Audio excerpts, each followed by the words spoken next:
from Jim in Sacramento. Jim, watching us on Free Speech TV, Sacramento, California. Thanks for being here. My pleasure to talk to you. Thank you very much. Jefferson, my curiosity is on this money that the Republicans seem to want to get, particularly the senators. They don't seem to want to push any legislation or any agenda, but they do want to hold on very dearly to their present office. And I'm thinking that it's because of the campaign donations that they receive. And a lot of this money, you could assume, is coming from billionaires because, well, they pass laws that it's all private now. It's like a money laundering thing. You give this money and nobody knows where the money came from, but then do we know where it goes? How much of the $10 million that a senator takes in goes directly into his pocket? You can't tell me a guy in Missouri is spending all $10 million on advertising. I mean, the rate for advertising in Missouri's got to be $50 a second, not $5,000 like in New York. So where does all that money go? There's no accounting. They want it for the money. What do you think?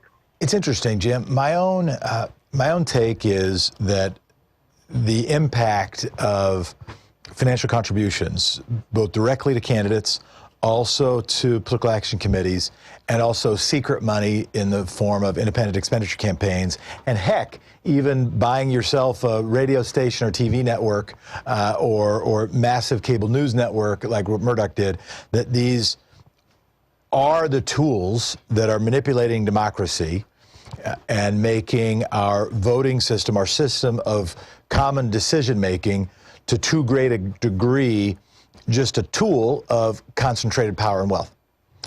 And probably my best citation for that is the Princeton study offering the conclusion that we're not really a democracy anymore, that we are better understood as an oligarchy, as a plutocracy.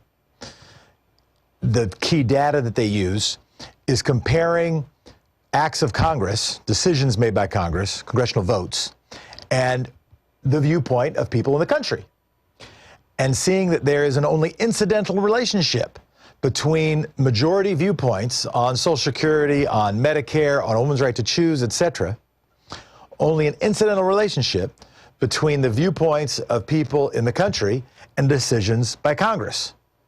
But wait, there's more. There is a very close correlation between the viewpoints of economic elites and the decisions of Congress. That everybody says, hey, we sort of agree, 60% of us agree on something, let's go get Congress to do it. It doesn't have much impact. Like there's no clear correlation. You can't, it wouldn't indicate any more than say, well, 30% of us agree on something and 70% disagree, let's go get Congress to do something. Not a predictor. But you get 70%, for instance, of wealthy people to agree on something. And that is a good indicator of what Congress will do. So I think that the influence of concentrated wealth on our common decision-making processes, the purchasing of democracy, is one of the biggest challenges we're facing. I will say that for me, I think there is some corruption in the most blatant sense. I think there is some sort of pocketing of dope, but I will say it isn't the kind I'm most worried about. Or at least it's not the kind I think is most pervasive.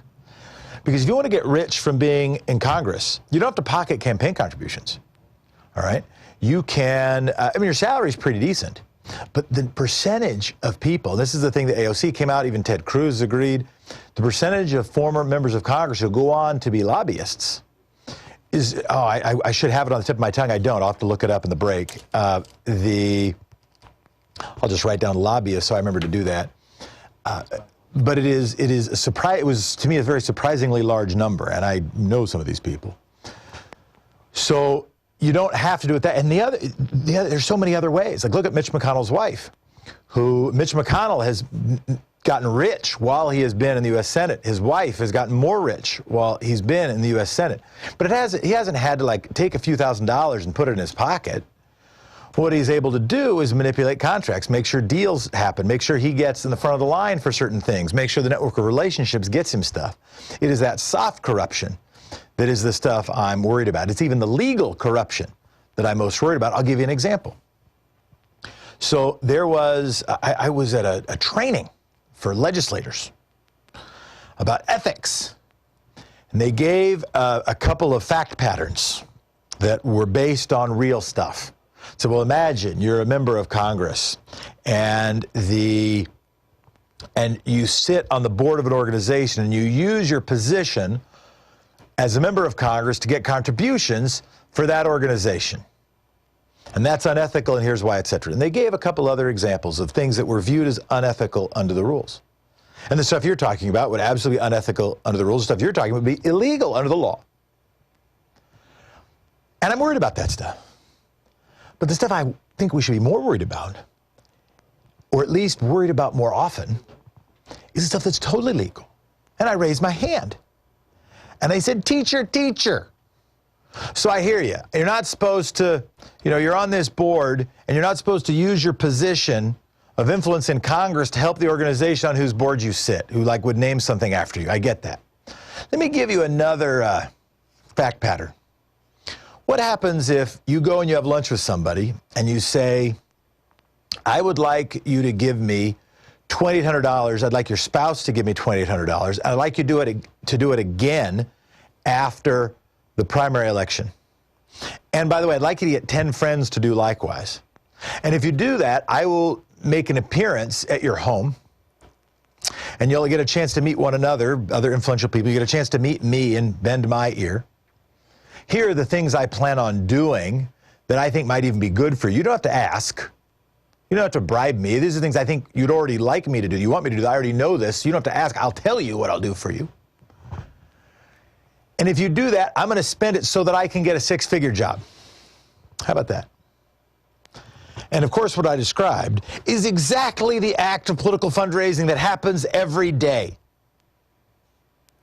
And that is not viewed as unethical. I'm not even really saying it's entirely unethical in some senses, except that it is the soft corruption that is impacting our democracy. So, long answer.